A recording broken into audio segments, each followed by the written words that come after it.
Bonjour à tous, on attaque un nouveau chapitre qui s'intitule Chapitre 3, l'évolution comme grille de lecture du monde.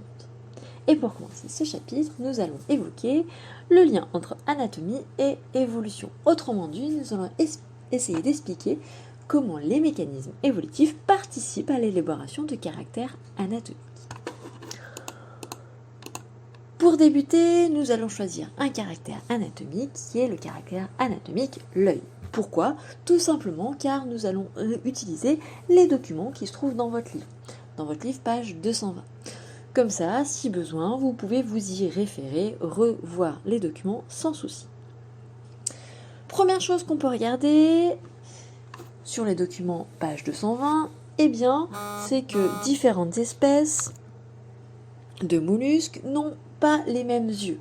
Par exemple, si je prends la patelle qui est un animal peu mobile qui va passer l'essentiel de son temps à brouter les algues qui se trouvent sur les rochers sur lesquels il vit, on va se rendre compte que ces patelles ont un œil qui est relativement simple, qui est constitué uniquement de cellules photosensibles, donc des cellules qui sont capables de détecter la lumière.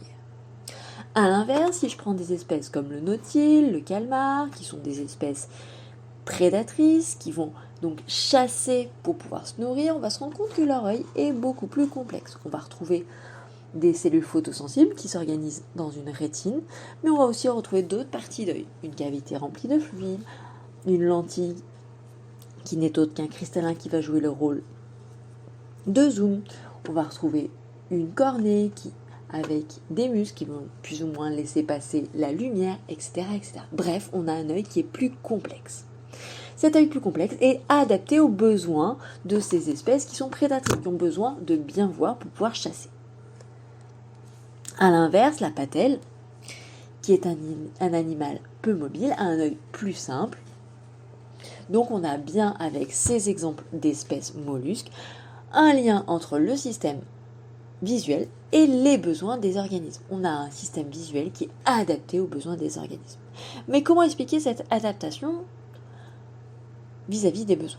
On va l'expliquer avec un mécanisme évolutif que vous connaissez bien depuis la seconde, qui est la sélection naturelle.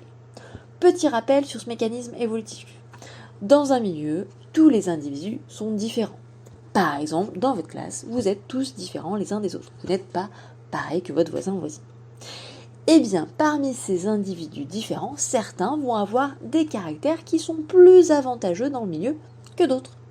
Ceux qui ont ces caractères avantageux vont avoir une survie plus importante, et si on survit plus, on se reproduit plus, et donc on peut transmettre à la descendance nos caractères avantageux. Du coup, de génération en génération, on va avoir de plus en plus d'individus qui possèdent ce caractère avantageux. Ce mécanisme évolutif de sélection naturelle, on peut très bien l'appliquer à l'œil. Imaginons une population avec des individus qui ont des yeux un petit peu différents des autres. Ceux qui ont un œil qui apporte un avantage dans ce milieu vont avoir une survie plus importante. Si on a une survie plus importante, on peut se reproduire.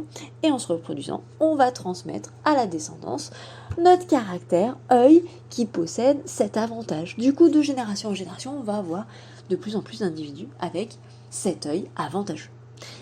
Voilà le principe de sélection naturelle qui explique ces caractères anatomiques qui sont adaptés à l'environnement. Avec l'œil, on a pu le montrer. Voici la première notion à retenir. Deuxième notion à retenir quand on parle d'anatomie et d'évolution, c'est que l'évolution n'est pas une évolution linéaire. Autrement dit, on ne va pas aller au fur et à mesure de l'histoire évolutive du plus simple vers le plus complexe. On peut le montrer avec l'exemple de l'œil. Par exemple, ici vous avez un arbre de parenté. Vous pouvez voir que sur cet arbre de parenté, on a deux espèces très proches d'un point de vue parenté, qui se sont séparées il y a très peu de temps d'un point de vue évolutif, l'ormeau et le calliostome. Si on compare ces deux espèces qui se sont séparées il y a très peu de temps, on va pouvoir se rendre compte que l'ormeau a un œil relativement simple, alors que le calliostome a un œil plus complexe. Donc, encore une fois, on n'a pas quelque chose de linéaire. On n'a pas du plus simple vers le plus complexe. Des espèces très proches d'un point de vue parenté ont des yeux, d'un point de vue anatomique très différent. On peut aussi remarquer que qu'au cours de l'histoire évolutive, l'œil est apparu dans différents moments, mais aussi différents groupes. Et encore une fois, c'est avec des yeux très différents les uns des autres. Donc à retenir, deuxième idée forte, c'est qu'on n'a pas une évolution linéaire. On ne va pas du plus simple vers le plus complexe. Dans l'histoire, il y a des moments où on peut avoir un œil qui va être plus complexe, alors que des fois ce sera des yeux plus simples. Bref, il n'y a pas quelque chose de linéaire. Donc ces deux notions à retenir, l'idée que la sélection naturelle participe au caractère anatomique, on va sélectionner les caractères avantageux dans le milieu, et deuxième notion à retenir, c'est que l'évolution n'est pas une évolution linéaire, on ne va pas forcément du plus simple vers le plus complexe. Pour continuer avec cette notion d'anatomie et d'évolution, je vais vous proposer de réaliser le TD que j'ai mis sur Pronote. Dans ce TD, l'objectif, ça va être de montrer que, contrairement à l'œil, qui est un caractère anatomique qui évolue en lien avec la sélection naturelle, il existe des caractères anatomiques pour lesquels la sélection naturelle n'intervient pas, mais il y a d'autres processus. À vous de le montrer. Je vais vous demander de travailler sur le téton de l'homme et je vais vous demander de travailler sur le bassin féminin. Je vous ai mis des documents, je vous laisse les lire et surtout n'hésitez pas à me poser la moindre question, il n'y a pas de questions bêtes, je suis disponible sur Pronote. Je vous souhaite bon courage et surtout bon travail.